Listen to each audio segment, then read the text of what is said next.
بسم الله الرحمن الرحيم الحمد لله رب العالمين والعاقبة للمتقين والصلاة والسلام على سيد الأنبياء والمرسلين وعلى آله وصحبه أجمعين أما بعد فقد قال الله تبارك وتعالى في القرآن المجيد أعوذ بالله من الشيطان الرجيم بسم الله الرحمن الرحيم لقد جاءكم رسول من أنفسكم عزيز عليه ما عنتم حريص عليكم بالمؤمنين رؤوف رحيم صدق الله العظيم وصدق رسوله النبي الكريم ونحن على ذلك لمن الشاهدين والشاكرين والحمد لله رب العالمين. Before we begin, inshallah, just a little bit of revision. We talked a little bit last week about some of the things that were happening in the life of Rasulullah ﷺ, and they were called irhasat. Can anyone tell me what is irhasat? Who remembers? The signs which came to Rasulullah ﷺ before nubuwah. So if the signs appear before the prophethood was granted, before nubuwah, this was called irhasat. If a miracle is granted to a believer, then that is called normal human being, karamat. And if it's to a nabi or a rasul, then it's called mu'jiza. So miracles were of three types. Before nubuwwat to a prophet, it was called irhasat. After nubuwwat to a prophet, it is a mu'jiza. And finally, a normal human being, a normal believer, sometimes Allah subhanahu wa ta'ala makes certain things happen on their hand. This is called karamat. So we also talked last week about Rasulullah ﷺ, his youth, what he was doing, what he was involved in. He was a shepherd. We also discussed about Rasulullah ﷺ, how Allah Azza wa Jal had protected him and granted him this divine protection. Any step that Rasulullah ﷺ would take in a direction which was not good in the eyes of Allah subhanahu wa ta'ala, Allah would save him from that. And the Prophet ﷺ, he grew up completely pure, innocent and clean. And everybody from the Quraysh, everybody in Makkah, they knew this about the Prophet ﷺ. You know, and subhanAllah, this is one of the beautiful things that we see of our Prophet ﷺ, that some people, they lived a certain life when they're young. And then Allah gives tawfiq, we change, we make tawbah, and we become better Muslims. Allah Azza wa Jal opens His doors of tawbah for anybody. We should never look down on that person, despite what type of past that they had. Because if Allah has forgiven them, it's possible you could commit a sin, Allah might not forgive you. But Allah forgave that person. So we should never look down on someone. But the tabiyat and the nature of human beings is such that if you knew somebody in the past and you knew they were involved in a bad lifestyle and then they changed, so then what happens when you look at that person? Sometimes you remember what they used to do. Sometimes you remember what that person was involved in. So it's hard to respect that person. It's hard to look up to that person. It's hard to follow that person. But Rasulullah sallallahu alaihi wasallam was such that his purity, his innocence and his goodness, it was like a magnet. Everybody was attracted to it. So nobody could point a finger at Rasulullah sallallahu alaihi wasallam and say, well, you used to do this, you used to do that, you were involved in this, you were involved in that, now you're saying that you're a prophet. Remember when you were doing these bad things, now all of a sudden you're saying you're a prophet? Nobody had the finger that they could point to the Prophet ﷺ. Right? Like with us, may Allah forgive us, we say these things sometimes. We shouldn't say it, it's not good. Someone was involved in gambling, someone was involved in drinking, they lived a bad lifestyle and then they want to change. Instead of uplifting that person, what do we say? Yesterday you're gambling, today you're Mullah Sahib, Maulwi Sahib today. Yesterday you were in the casino, now today you're in the masjid and you think you're Mullah Sahib. We shouldn't say these things. Uplift the person. Say, MashaAllah, Allah has given you tawfiq, Allah has given you guidance, Alhamdulillah. It's very good to see you in the masjid and not in those places where you used to be. It's very good to see you, mashallah, now you're drinking Zamzam. You're not drinking those other things anymore. Give encouragement. This is how a Muslim should be. So going back to Rasulullah sallallahu alaihi wasallam, nobody could say anything about his past. Nobody could say anything about his childhood. Nobody had anything that they could say against him. You couldn't point a finger at the Prophet alaihi salam. As the Prophet ﷺ was growing up and he was coming of age more and more, he was involved in certain things in the community that took place. And I'm going to highlight some of these things which came in the middle ages of the Prophet ﷺ before the age of around 30 years old. One of the important things that happened was something called Hilful Fudul. Hilful Fudul, this was a pact, a treaty which they did. And the background of the treaty, you know, the Quraysh, they were very powerful people, very influential people, very rich people. The pilgrims would come, they would sell their things, they would go on the business trips. Very, very wealthy and smart and powerful people the Quraysh were, compared to the other people surrounding them. And as a side point, I'll get back to this in a little bit, but one point that I wish to mention, the hikmah. Why Rasulullah ﷺ was born in Makkah? Because remember, every aspect of the life of Rasulullah ﷺ, there's wisdom in it. There's a divine reason behind it. Allah subhanahu wa ta'ala has a certain reason for all of these things. When you look at the Prophet ﷺ, Makkah was a very centralized location. So if you look at the Roman Empire, you look at the Persian Empire, you look at the places where the Ahlul Kitab were settled, Makkah was a very central place where everybody used to come. People would pass by for business. People would come because they would come for pilgrimage, they would come for Hajj. So Makkah was such a place that it was central, it was in the middle, it was easy access for all the surrounding places. And subhanAllah, modern research also shows that where the Kaaba is stipulated, it's the exact center place. It's right in the middle, where everybody has easy access, subhanAllah. Second reason, it was the dua of Ibrahim alayhi salam. Ibrahim alayhi salam made dua that the Prophet will come from this exact place. In Makkah, where he left his wife in the barren land. We all know the story of Ibrahim alayhi salam. This was his dua. And thirdly, Makkah was the place where people spoke eloquent Arabic, Arabiya. And Allah subhanahu wa ta'ala was going to send the Quran in the Arabic language. And Allah subhanahu wa ta'ala knew the language of Jannah is going to be the Arabic language. So the Prophet ﷺ was raised amongst the Arabs with the Arabic language. And similarly, the ulama mentioned another hikmah about the upbringing of Rasulullah ﷺ. We talked, he grew up as a yatim. He grew up as a yatim. His father passed away even before he was born. The reason for this, some of the ulama mentioned, is that in the society of the Arabs, one important thing that they used to have was that a child would always follow in the mission of the father.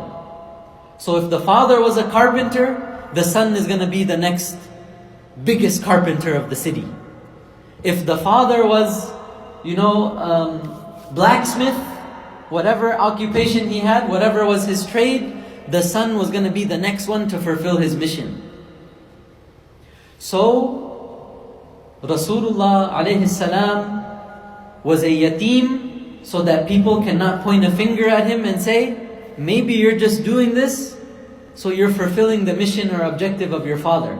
Your father has taught you these things.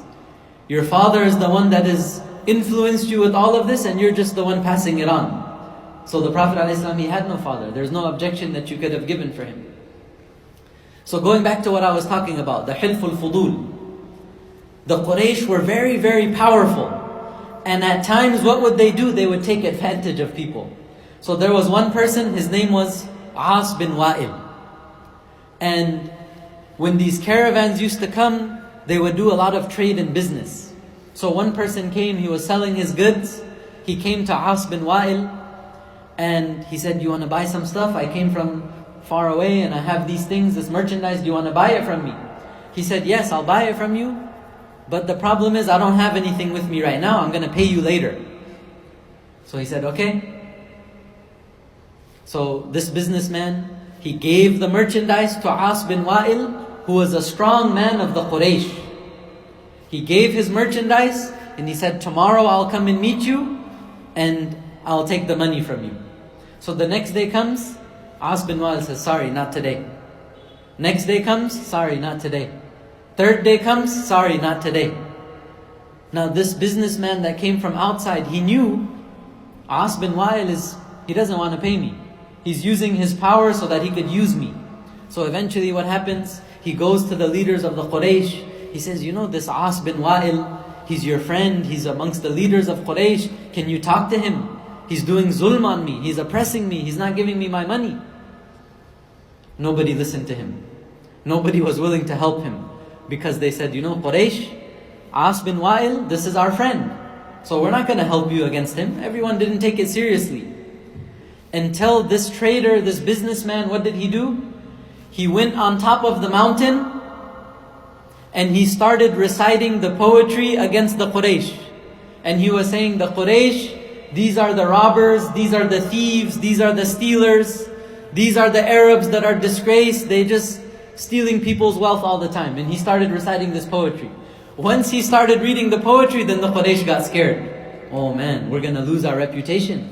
People are going to look down on us. People are going to think evil of us." So subhanAllah, one thing we learn from this, dear brothers and sisters, is that look, when this trader came to the Quraysh and things were quiet, some of them were not ready to listen. It's just a trader, he's coming from out. Who's going to listen to him? Nobody's going to listen to him. He has no voice. So if he's mazloom and nobody's helping him and we're stealing his money, who cares? Nobody's going to do anything about it. Nobody's going to know. But the moment he started reciting this poetry, and the moment he started ridiculing them and saying bad things about them, now that they're worried about their honor, now some of them were like, "Okay, let's be careful now." This is not the way. As Muslims, number one thing that a Muslim fears is Allah subhanahu wa ta'ala. It doesn't matter about what people are going to say, and people are going to say this, and people are going to say that. Then we become worried. No. We should be worried right away when we know that Allah is watching us. We should be worried right away when we know that Allah is judging us. أَيَحْسَبُ أَن لَمْ يَرَهُ أَحَدٌ? Does the person think that nobody's watching them? Allah is watching you. So that's what you should be worried about. Eventually what happens? The Prophet ﷺ got involved as well. They came to the house of a person by the name of Abdullah bin Jad'an, and they made this treaty, and they made this pact, and they made this agreement. And what was the agreement? The agreement was that every member of the Quraysh, every person from this society, we are going to assist each other to make sure that no zulm will take place. No oppression will take place. Even if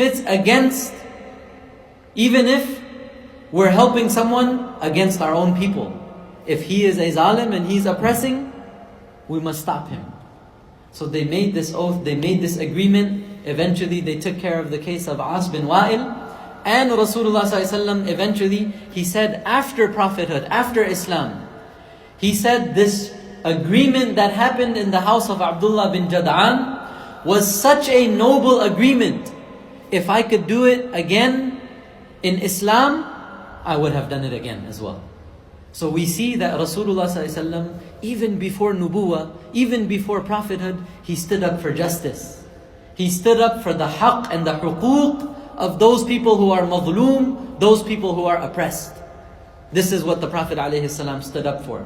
The next thing that happened, the social incident or occurrence that took place, was the rebuilding of the Kaaba. So as we know, the Kaaba was built by Ibrahim alayhi salam.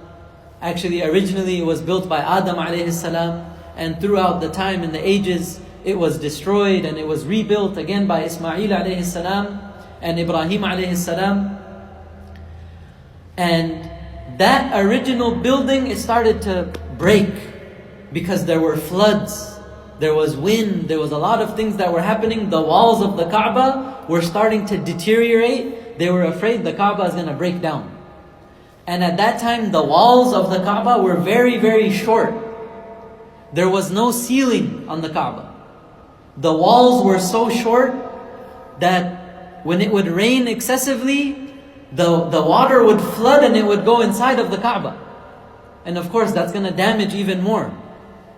So eventually, all of the community members, they made this agreement that we must rebuild the Kaaba, we must fortify its walls, we have to plaster it, we have to cement it, we need to make sure that it's strong, because if we continue like this, eventually it's going to break down.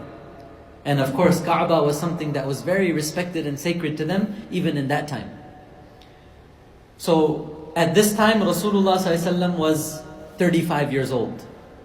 And Allahu Akbar, look at the understanding of these people at that time. The Quraysh made this agreement and they said with consensus, nobody disagreed. They said, whatever money we will use to rebuild the Kaaba, it should all be clean money. It should be pure money. There's going to be no interest. There's going to be no gambling. There's going to be none of these types of things. Those things that the money that they would make from illicit relationships, the women would have that as well. None of that money was used to rebuild the Kaaba. Imagine, at that time they understood that the Kaaba is something so sacred to us. It's so respected to us. We can't use dirty money for the Kaaba. Respected listeners, we learned something very important from this. In our lives, what is sacred to us? Our investments, the things that we put our money into, the most sacred and the most respected is what? Is our children, our family. That's the most important.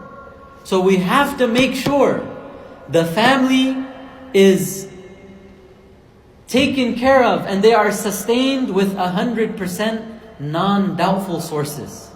And subhanAllah, if you look in the life of the greatest ulama of this ummah, the greatest ulama of this ummah, one thing that you will see very, very common is that their fathers, they were many times simple people.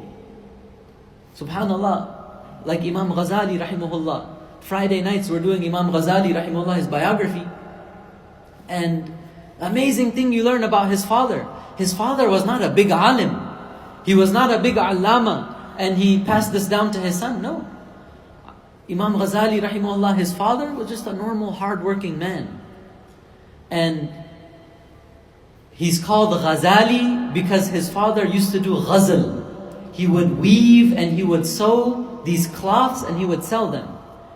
Hard-working man, working from the amal of his own hand. And very pure income that he would have. And as he was getting old, he told his best friend, I'm going to pass away soon. Look after my kids. Make sure you look after them from this wealth which I leave behind. It's pure money. It's money from hard work. It's money from my hand. And I made sure every nickel, dime, every dirham and every dinar is 100% halal. And that's why they say, subhanallah, that it was from this barakah of halal sustenance that Allah subhanahu wa ta'ala made Imam Ghazali so pure, and He made him eventually into the great alim Imam Ghazali, and that's who he was. And above him was his teacher Imam Juwayni rahimahullah. And it's mentioned about Imam Juwayni, he was a very, very high level wali of Allah subhanahu wa ta'ala. So as we know, the more pious that a person is, Allah deals with these people in different ways. So it's mentioned about Imam Juwayni rahimahullah that he was a great munadir. So in debate, very, very sharp with his tongue, very, very hazir jawab. He would give a reply right away. But one time what happened? Imam Juwayni, also known as Imam al-Haramain, he started stuttering and he was not clear on his answer. So afterwards, one of his students was very, very close to him. He said, Imam Juwayni, usually when you give jawab, you're like a bullet. You're like an axe. You go straight to your target and the person cannot say anything to you afterwards. You give your reply so well right away, but today you were like kind of stuttering and your tongue was getting stuck a little bit. Why was this? Why did this happen to you? He said this was because of the sip. The sip? What is the sip? What are you talking about? He said, look, when I was a baby, my father was a very, very hard-working man, and he would make sure that myself and all of my siblings, nothing will enter our bellies except halal. He made sure of this. But one day what happened? Back in the days, neighbors and family members, everybody was very, very close to each other. So sometimes the mother takes care of the child. Sometimes the baby's crying too much. The neighbor will come and say, what's happening to my nephew and my niece? They're crying too much, give them to me. And that baby will go to the neighbor's house. A few hours later, they'll come and drop them off. Life was just very, informal like this. So he says, one day, when I was crying too much, the neighbor came and suckled me. And one drop, one suck from that woman, and right away my father said, take the baby away, take my son away. We understand that lady has some ambiguous and doubtful income.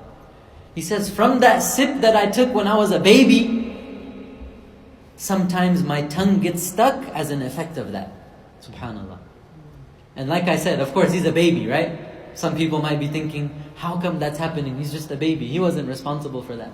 But because he was a great wali of Allah, Allah deals with these people in ajib ways. So this is what we learn from this occasion. Purity of sustenance. Make sure everything is 100%, no doubts. And this is what we should put in the mouths of our families. This is what the Quraysh did. They made sure to rebuild the Kaaba, only 100% non-doubtful sources they used. So the way that they set this up, each portion of the Kaaba, one tribe was designated. So for example, you have the area where there's the Hajar Aswad, that side was one tribe. The side where there's the Rukn Yamani, another tribe. The side where there's that wall, so you understand, east, west, north, each side, each portion, you had a specific qawm that was responsible for that. And subhanAllah, as they are rebuilding, they have to get materials, they have to get supplies, and they're only using halal sources. They were only using pure wealth. And eventually what happened? The money ran out. The money ran out, so they couldn't fully build. And subhanAllah, you look at the Kaaba today, you see the area which is known as the Hatim. It's like that white portion which is sticking out from the Kaaba. It's like a half circle shape, and it's coming out from the Kaaba. That part was supposed to be built inside, meaning the wall was supposed to extend all the way to the outside, but they didn't have enough funding for that.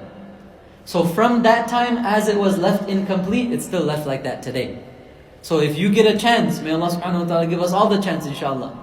If you pray inside the Hatim, inside that circular shape, it's as if you're praying inside of the Kaaba, because that's actually considered part of it, but the building was just not completed. So each group, each tribe, they had a certain part that they were responsible for. As they started to build, right? Before you can build, you have to first do what? Those parts which were broken, those parts which were falling off, they had to destroy it.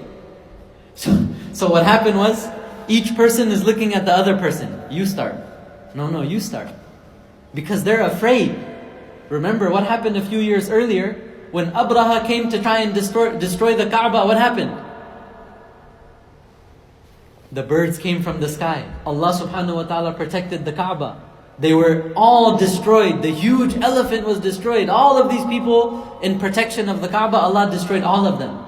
So now when they're trying to, take out a few of the walls, take out a few of the stones, everybody is so scared. So subhanAllah, look, even the Quraysh at that time before Islam, they honored and respected the Kaaba so much. They were so afraid. Respected brothers and sisters, Rasulullah ﷺ has taught us the honor and respect for a true believer is more honorable than the Kaaba itself. Allahu Akbar. The honor and respect for a believer, it's greater than the honor and respect for the Kaaba. The Quraysh understood the honor and respect of the Kaaba. None of them could touch it. They were looking at one another. Till finally what happened? There was a person by the name of Walid ibn Mughira. So what did he do? He said, Ya Allah, you know that my intention is not evil. My intention is not to destroy the Kaaba. My intention is to fix it and renovate it. So Ya Allah, you know my intention, you know my niyat. He hit the first blow. He broke some of the walls down. And he started building a little bit. Still, everybody else that was there, they were looking. They couldn't do it. They said, we're going to wait till tomorrow. Because maybe at nighttime, the punishment's going to come on you. So we want to wait till tomorrow and see. When tomorrow came and they saw Walid bin Mughira's alive, nothing happened to him, they said, okay, inshallah, Allah's not going to punish us, so we're going to help you out with this. That's when everybody started helping and they started taking down the walls and they started the rebuilding.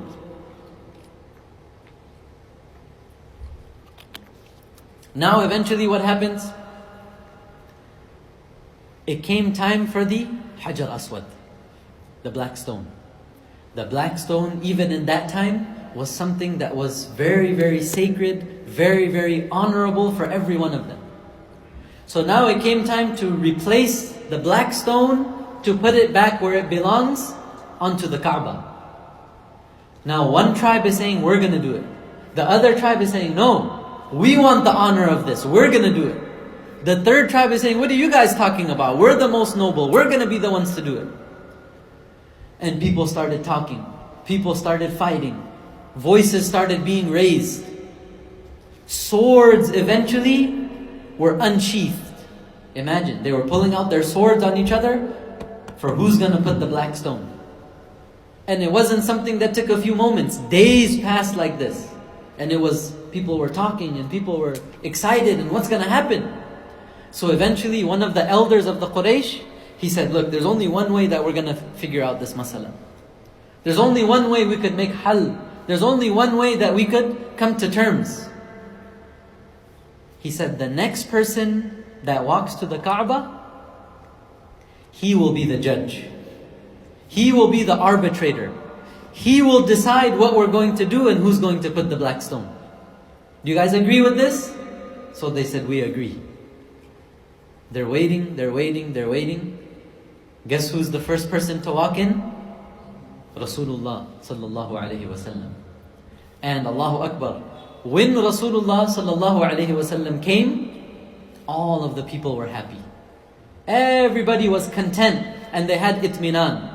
They said, هذا Muhammad, هذا al-Amin, radina, هذا Muhammad, هذا هو al-Amin. They said, we're pleased, we are content. This is Muhammad, this is the one who is trustworthy. This is Muhammad, this is the one who's trustworthy.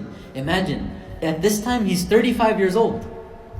There are seniors, there are elders, there are very, very mature chiefs of the Quraysh. But who did they decide upon?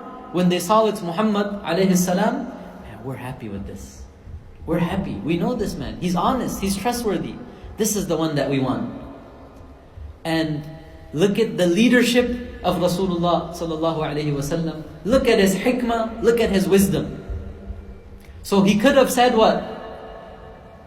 Since you guys decided for me and everybody's happy for me, we'll give it to my tribe. Right? The Quraysh from my tribe, from my lineage, the Hashimi, us, we will be the ones that will get the honor.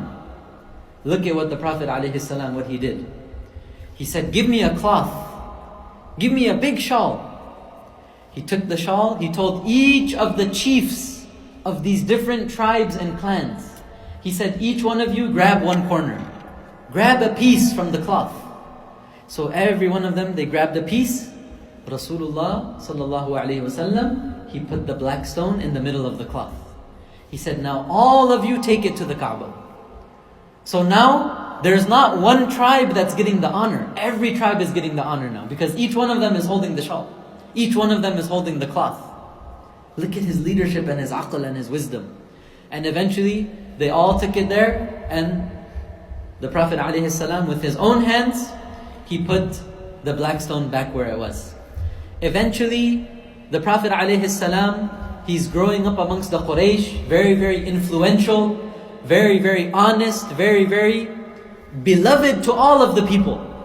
And remember last week we talked about the story with the caravan of Khadija radiallahu anha. And Maysara, the slave, he saw so many amazing things that was happening when the Prophet ﷺ went on the business caravan. He saw the signs of nubuwah, he saw the signs of prophethood. So he comes back and he tells Khadija radiallahu anha, he tells all of these things. And Khadija radiallahu anha, one of her friends, her name was Nafisa. She comes to Khadija radiallahu anha and she says, look, this man Muhammad alayhi salam, he has proven to be nothing but barakah and blessings. Look at his history amongst us. Look how he has grown up amongst us. Look at what happened in the home of Halima Sa'diyah. Look at what happened when he took your caravan. You never had Prophet like what you had. Profit meaning Profit. You never had income like this from anybody else.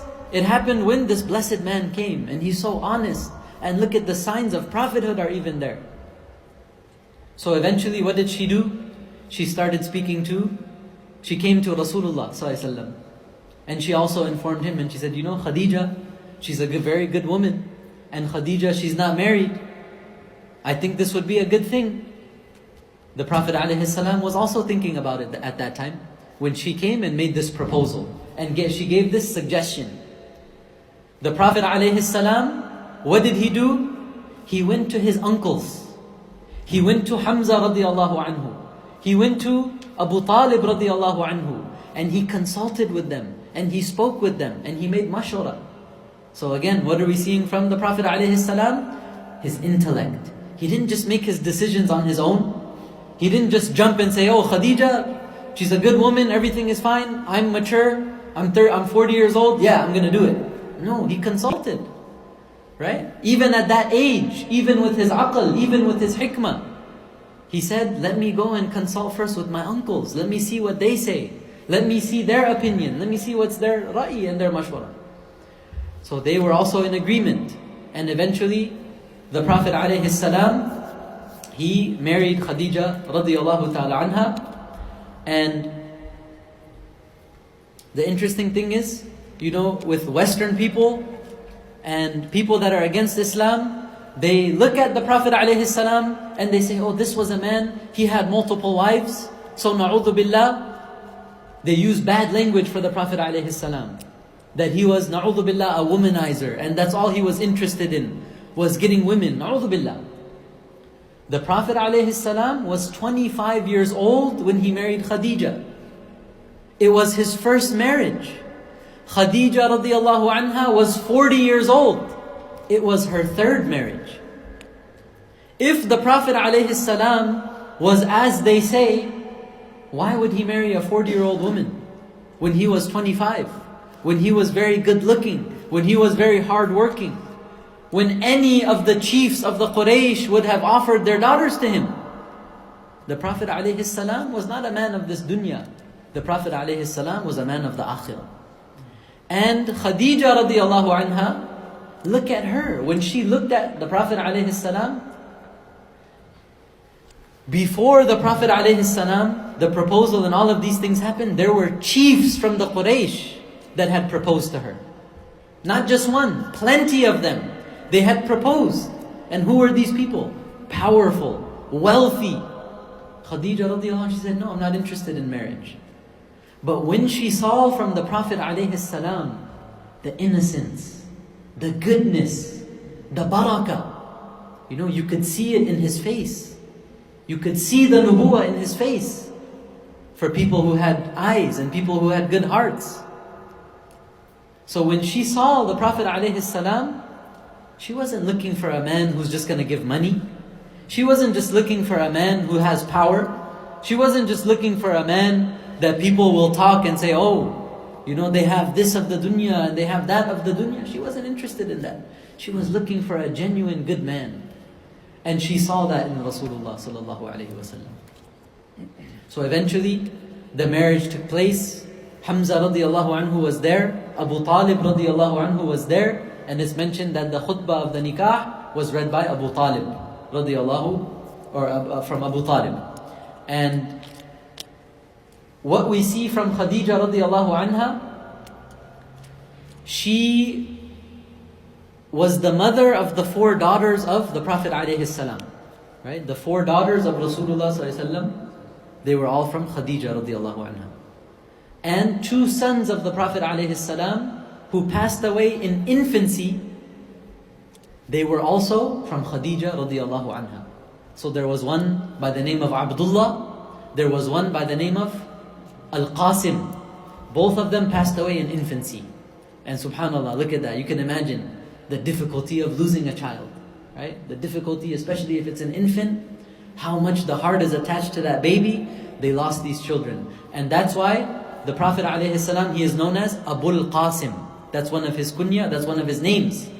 Abul Qasim, because the one son that passed away in infancy, his name was Al-Qasim. And it's mentioned that one of them, Abdullah, he passed away when he was able to walk.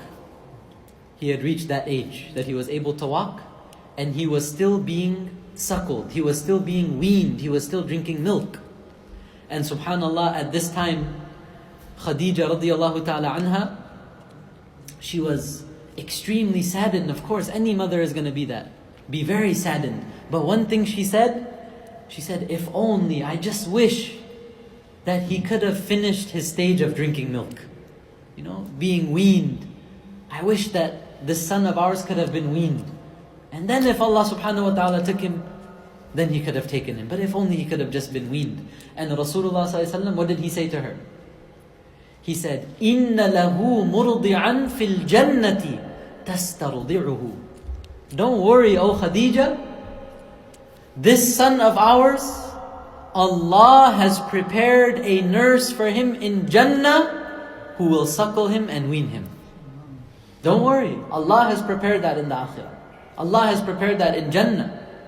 And what did he say? He said, "Law shi'ti." If you want, la usmi'annaki, I can surely, right now, I can make you hear his voice.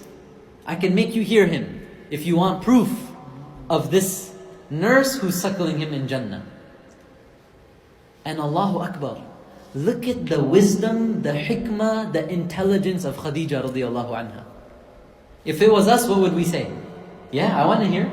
Please, show me. I want to hear, please. You know what she said? She said, "La. Don't make me hear, Ya Rasulullah. I don't want to hear. You know what I want instead? بَلْ أُصَدِّقُ اللَّهَ وَرَسُولَهُ." Allahu Akbar. Rather, I wish to declare Allah and His Rasul truthful without seeing and without hearing. I believe you right away. I don't need you to show me. I don't need you to make me hear. I believe you. You don't need to show me, Ya Rasulullah. Look at that. She was implementing even before. Like Allah subhanahu wa ta'ala says in the Quran, الَّذِينَ يُؤْمِنُونَ بِالْغَيْبِ. Who are the true believers? They are the people who believe in the unseen. So she wanted to express her belief in the unseen. I don't want to see it. I don't want to hear it. I will just believe it from your mouth, Ya Rasulullah. That's more beloved to me, to believe it from your mouth. Rather to believe from seeing, rather to believe after hearing. I'd rather believe just from your mouth. That's how she was, radiyallahu ta'ala anha. So, inshallah, more on Khadija radiyallahu anha and the Azwaj Mutahharat, that will come a little bit later, inshallah.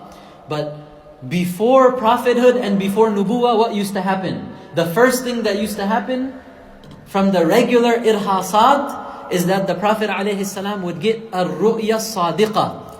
He would see truthful dreams. That means the Prophet ﷺ would dream something, and the next day, exactly what he dreamt, that would happen. And subhanallah, the Prophet ﷺ taught us, truthful dreams, this is from amongst the portions of nubuwah. Truthful dreams are from the portions of nubuwah. And this is how it started with the Prophet ﷺ, that he would see these truthful dreams. And the exact wordings that are used, لا يرى رؤيا في نومه إلا جاءت كفلق الصبح. Like the crack of dawn, the truthfulness of those dreams would become manifest. Right? You know, like when dawn comes in, the muhashi of the hadith, I think it was Hafiz ibn Hajar rahimahullah, he mentions that the crack of dawn, you know, when Fajr first comes in, that means dawn has come in, Fajr has come in. What do you see in the sky? It's a little bit of light. Little bit. The darkness goes away a little bit, you see that there's a little bit, the sky starts to become a little bit illuminated. So he says, look, these truthful dreams, this was the start of prophethood. So right now it's the crack of dawn. The sky is a little bit light. But then what happens at Ishraq time? When the sun actually comes up, what happens? Everywhere is extremely bright now because the full sun has risen now. So he says, the truthful dreams, this was like the start of Fajr, but eventually when the true revelation was coming, this was like when the sun is fully up. So what happened? حُبِّبَ إِلَيْهِ الْخَلَاءُ. Respected listeners, before the revelation came, solitude and isolation became beloved to the Prophet ﷺ. That means Rasulullah ﷺ, he just loved to be alone. He loved to go in the Ghari Hira and just be alone with Allah, think of Allah, talk to Allah, and think about life, and think about death, and think about akhirah. حُبِّبَ إِلَيْهِ. It was made beloved to him. This shows us something, that when Allah wants to bring you closer, when Allah wants to bring you near, what does He put in your heart? He makes you love to be in solitude sometimes. Just be alone with Allah. Close your door, turn off the light. Just think of Allah. Just think of the akhirah. Just think of how He created you. Just think of His majesty. Just think of His glory. This is one of the greatest ways to become closer to Allah. And look, nubuwah was granted to Rasulullah sallallahu alaihi wasallam after these periods of isolation. He would go in the Ghari Hira, he would go in the cave of Hira, he would take his provisions, he would take some food, and for a couple of days he would just stay there all by himself, and he would worship Allah subhanahu wa ta'ala. And that same Ghari Hira today, it's still there and people go. And it's a long hike up and it's a long hike down. And Allahu Akbar, that shows you the Prophet ﷺ at age 40, he was not a man who was out of shape and a man who was unfit. The Prophet ﷺ was very, very strong. To go all the way up in the mountain and come all the way down, the Prophet ﷺ was a very, very strong man. It was on one of these occasions where the Prophet ﷺ was in seclusion. He was in isolation. And suddenly what happened? Jibreel ﷺ came inside. And this moment became the moment that the world was changed forever. This was the start of nubuwah. This was the first ayat which were revealed on the ummah of Rasulullah sallallahu alaihi wasallam. The first verse of the Quran which changed this whole world was at this moment. Iqra. Iqra bismi rabbika alladhi khalaq. Subhanallah. Let us all look, inshallah, look at the translation, read the whole surah, read the tafsir, get in touch with this. The first verse which was revealed to the Prophet ﷺ. The moment the world was changed forever. Some of the riwayat mention that before revelation, they had a lot of kahana. Kahana means these sorcerers and soothsayers, fortune tellers. They had jinnat who used to work for them. The jinnat used to go up and they would listen. You know, malaika would hear things and they would talk about things. So these fortune tellers, they would call the jinnat. The jinnat would tell them, oh, this is going to happen, that's going to happen. And they would fill it with a bunch of lies as well. So these fortune tellers, soothsayers, they would tell the people, oh, this is going to happen, that is going to happen. And Allahu Akbar, when the Quran was revealed, what started happening? Right? Because Quran is coming from where? It's coming from the heavens. These jinnat that would go up, they would get shot down. The shooting stars, what are they called? Shooting stars, the other stuff that goes up, I don't know, comet, meteor, these things, would shoot them down. So the jinnat were not allowed to go up there anymore. And it's mentioned in the riwayat, it's mentioned in the authentic narrations, that the jinnat, they had meetings with each other. And they said, what's happening? We can't go up anymore, we're getting shot down. Something big has happened in the earth. Something like we've never heard of must have occurred in the earth, that now we're being blocked from going up into the heavens. So they sent their spies. They sent their FBI and their CIA agents. They sent them all around. And they were going all around the different cities, investigating what has happened in the earth that now we can't go up anymore. And Allahu Akbar, they came across Rasulullah sallallahu alaihi wasallam and some of the companions. They were in salah. And when they heard the verses of the Quran, this was a little bit later, but when they heard the verses of the Quran, the jinnat even knew, and they said to themselves, this right here, this is what has blocked us from reaching the heavens. That big thing that we're looking for that has happened in the earth, it's this recitation, it's this Quran. This was a life-changing moment, a world-changing moment. The Quran was revealed at this time. Jibreel alayhi salam came, he said, Iqra, read. And Rasulullah sallallahu alayhi wasallam, you can imagine how frightened he was. He's seeing the angel. He's seeing the angel in his form. Very, very scary. Ma ana biqari. I cannot read. Right? Jibreel is telling him, read. He says, I cannot read. I've never learned how to read and write. Jibreel alayhi salam came. He embraced him once. He embraced him a second time. He embraced him a third time. He grabbed him and he gave him a hug. He gave him a jolt. And ulama have many, many different aqwal and opinions what these jolts were. Some say, like, you know, it was a purification, the first one, and then a second purification, and then the third one, now his heart is ready for the wahi, for the revelation to come inside. And just so that we could understand the severity of revelation when it would come, brothers and sisters, wahi and revelation was not something easy.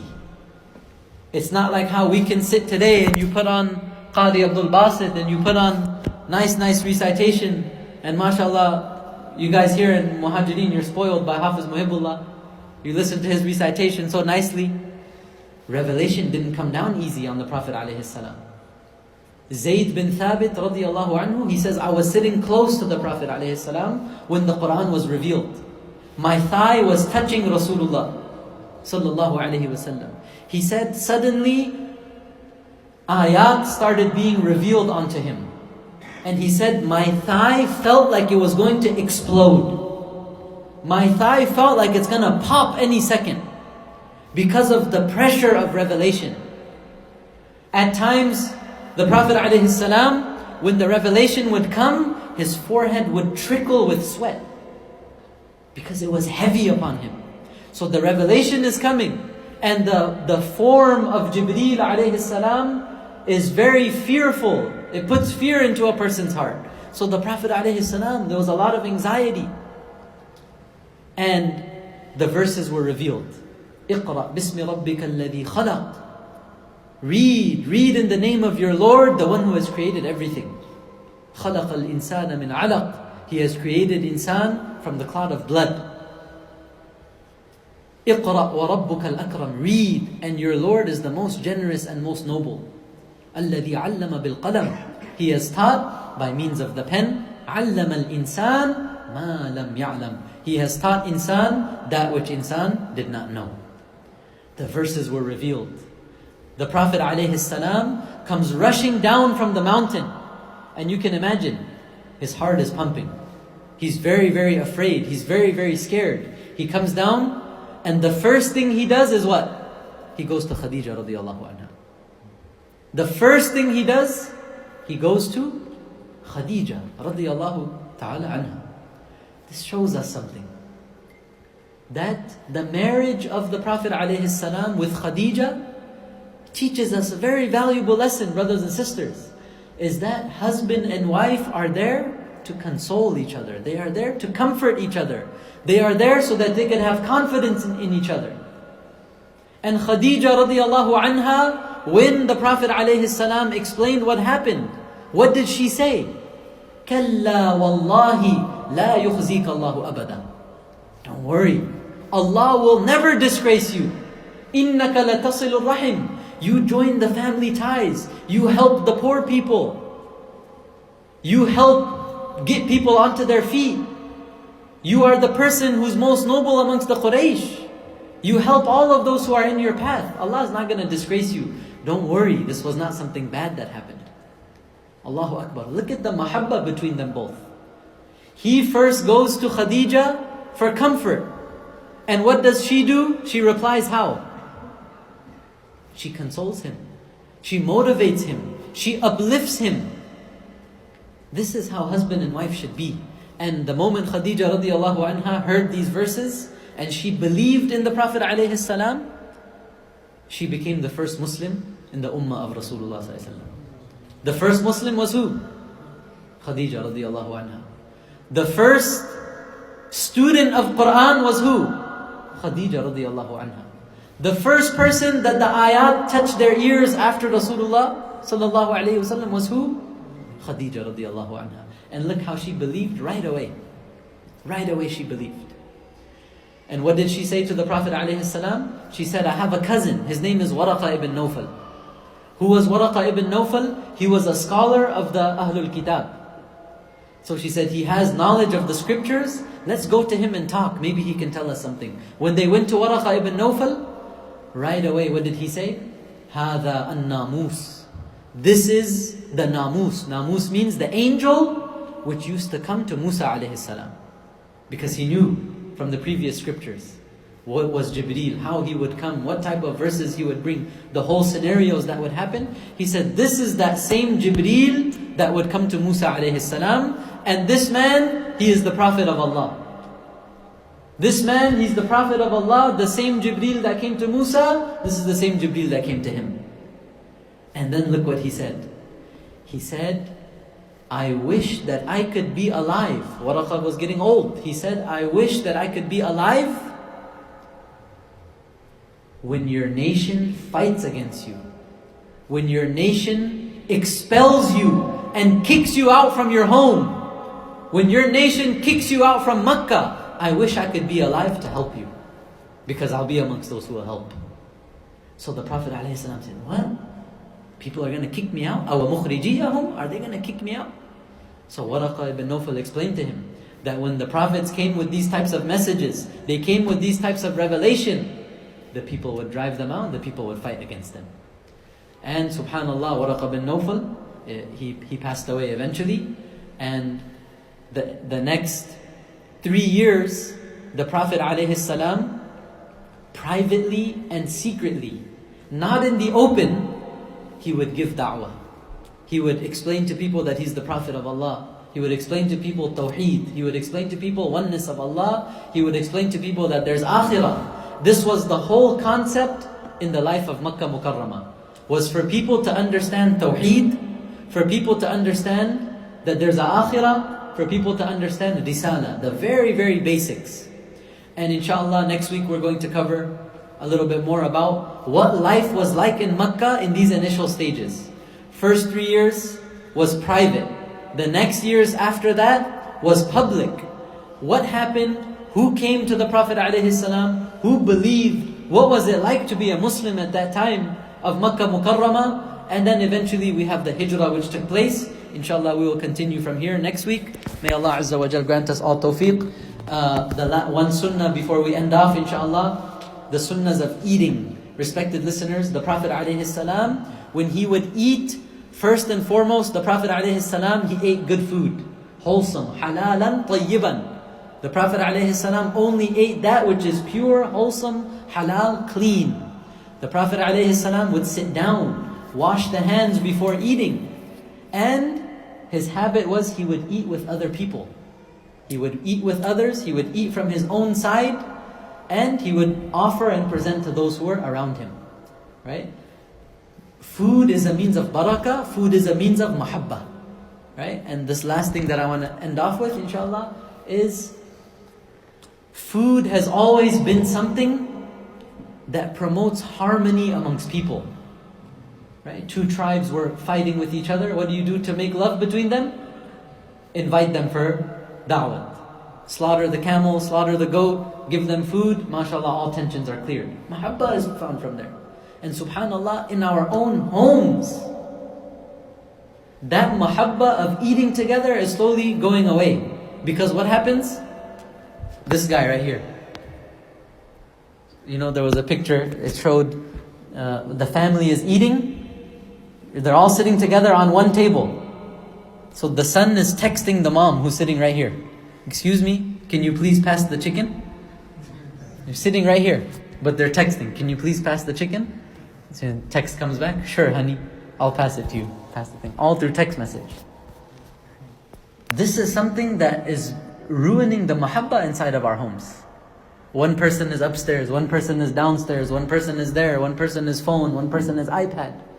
At least these 10-15 minutes that we have, sit together, eat together, talk together, have some mahabbah, and build the family life properly, inshallah. May Allah subhanahu wa ta'ala grant us all tawfiq. Wa akhiru da'wana alhamdulillah.